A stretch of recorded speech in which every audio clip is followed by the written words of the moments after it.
Hey guys, welcome back to the Kool-Aid Podcast. Welcome back to another video. On today's video, guys, I want to be looking at the words of Deco as he spoke about Lamine Yamal's renewal, but as well as Barcelona's goals and specifically the transfer activity that we are going to be having in the summer. And then as well, briefly talking about Jonathan Tah and as well as Jeremy Frankong, as there are teams that are intensifying their pursuit for both of those players. But as always, guys, make sure to follow me all on my social media platforms. Everything is posted down below in the description. Go over there and check me out. That way you guys stay up to date with everything that I do on the channel. But guys, let's get started with the video.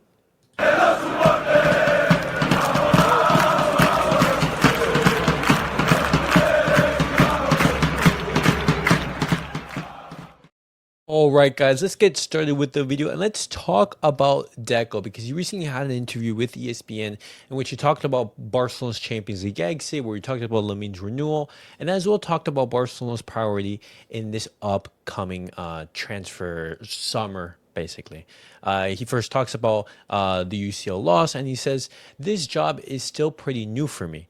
I've never been good at handling losses. They hurt a lot, and the day it stops hurting is the day you're dead inside." And right there, he spoke about that.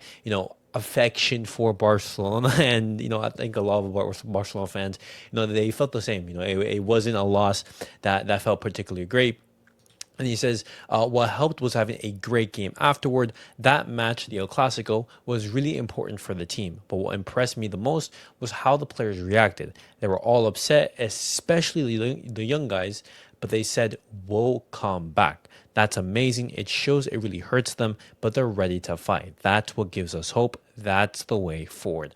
And I think a lot of us Barcelona fans agreed with that sentiment. A lot of us knew that Barcelona, we were mentally resilient. We were able to, show up in the face of adversity. And having that game against Real Madrid, having that El Clásico and winning it and basically clinching the Liga title race, it's absolutely huge. It's absolutely huge. And next season, we're going to have to show the same thing and improve on the details and the weaknesses that we have shown throughout the season. But that's something that I give credit to Hansi Flick and as well to these young players and to the team overall in how they've been able to manage adversity. Deco, he talks about next season and the potential transfers. He says, "I don't think anyone wants to leave this team. Everyone is enjoying themselves. We've already renewed most players. Now we need to take care of the ones we have.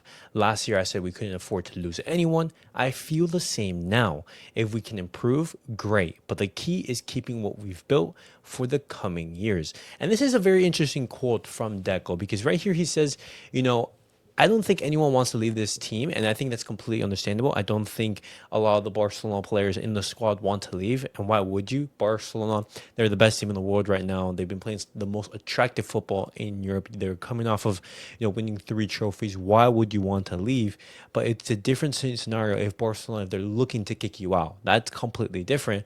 And he says, we need to take care of the players we have, and we can't afford to lose anyone. And if Deco is saying this, what are his thoughts in regards to Araujo? Because a lot of Barcelona fan base necessarily, they have been critical of Araujo, and they are saying it's time to part ways necessarily. And does Barcelona and does Deco specifically view the Araujo situation in the same way? Would he want to get rid of him and bring in some funds to generate, and bring in new players? Is that something that Deco is looking at? I don't know. But he says this, sometimes it feels like we're too dependent on Raphinha and Lamine. Maybe we need similar players, someone to support them. The squad is well balanced, and we also have a lot of good things coming from the youth teams. And that quote, I absolutely love that he said that because that's been so true. Raphinha and Lamine Yamal have been absolutely amazing this season. 2 of the best players in the world. They've been playing so many games of football. And you've seen in certain situations how Barcelona, we need to change the dynamic up front. Maybe they're tired. Maybe they're not having a great game. Maybe we just need a different profile. We need players who are able to reinforce the attack, to maybe add a new dynamic or add something completely fresh, or maybe even just to rest them. And so I really like that Deco has recognized that, hey, we need something up top to reinforce the team. And looking into the summer transfer window, let's see who Barcelona go after. We know that Barcelona, they're big fans of Marcus Rashford. I know that some Barcelona fans are not, a fan of him, but low fees, low wages, and a player who can play at striker and left wing, I think it'd be a great option. Low risk, high reward. Simple as that.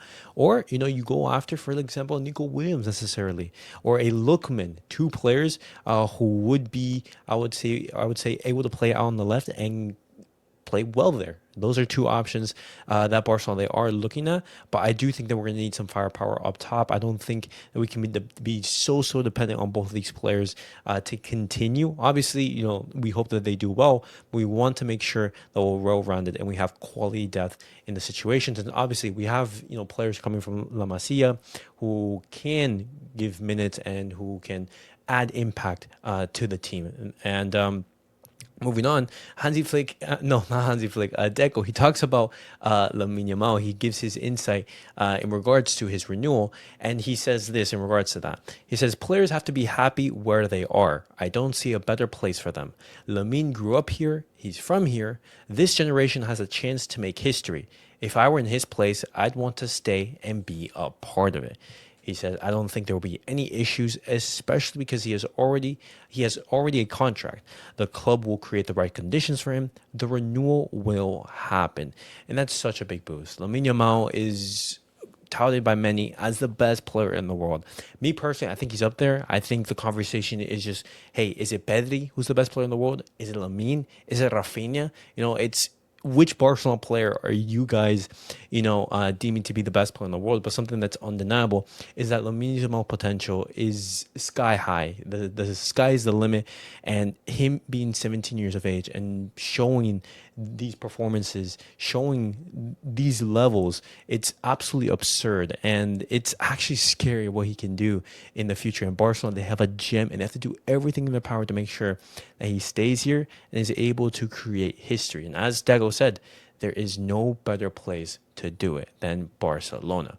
And that's very good news. We know that Barcelona, they do want to renew his contract and offer him an extension as soon as he turns 18, which I think it will be in this summer. Well, let's see how that goes. Well, obviously, super optimistic. I don't see any obstacles coming in the way of that. And moving on now, guys, I want to be talking about Jonathan Tah and Frankong because I have mentioned them previously on the channel. And Bayern Munich, as I've said, they are heavily interested in Jonathan Tah, and that deal is getting closer and closer. And we know that Hansi Flick, he does like Jonathan Tah, and he was in contact with Barcelona, but Barcelona, they aren't really making crazy moves. They're not going after Jonathan Tah like Bayern Munich they're doing. Bayern Munich, they're going in heavily in for the German center back, and that signing is getting pretty close to being finalized. And so Barcelona, they have to make a decision. Are they going to go after Jonathan Tah, or are we going to stick with Andres Christensen, Araujo? Let's see what happens in regards to that. We're also going to have to see what Deco decides. And me personally, I think Jonathan Tah is a fantastic center back.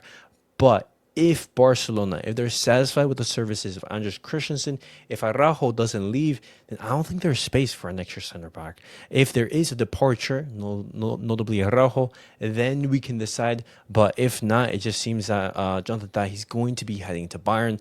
And sort of the same thing is happening in regards to Frankong. And it's not Bayern, but it's Liverpool. Liverpool, they are in talks with Jeremy Frimpong, as I've mentioned before. And he is keen on joining them, and talks are intensifying. And so Barcelona, they're going to have to make a decision pretty soon. Can they actually compete for the signings of Jonathan Tah and Jeremy Frimpong, or can they only go after one signing? If I was to choose one, I'd go after Jeremy Frimpong. I think we need something different on that right hand side for when a Jules Koundé isn't available, and then we can have Jules Koundé play as a center back, something that he hasn't been able to do in quite some time, and that's why we signed him. So let's see what Barcelona, specifically Deco, decides.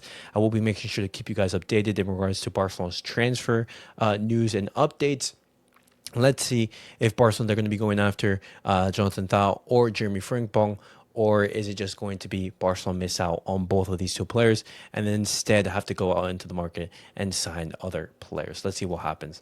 But guys, that was it for the Barcelona news of the day. Definitely let me know your thoughts down below in the comments. What do you guys make of those words from Deco? Are you guys in agreement of that? And what signings do you guys think this team needs for next season? And obviously, we're super excited for that Lamine renewal, to see a player of his quality be tied down to Barcelona for so many more years and creating history at the club. As always, guys, make sure to like, subscribe, and comment. And I'll see you guys all in the next video. Peace out, guys.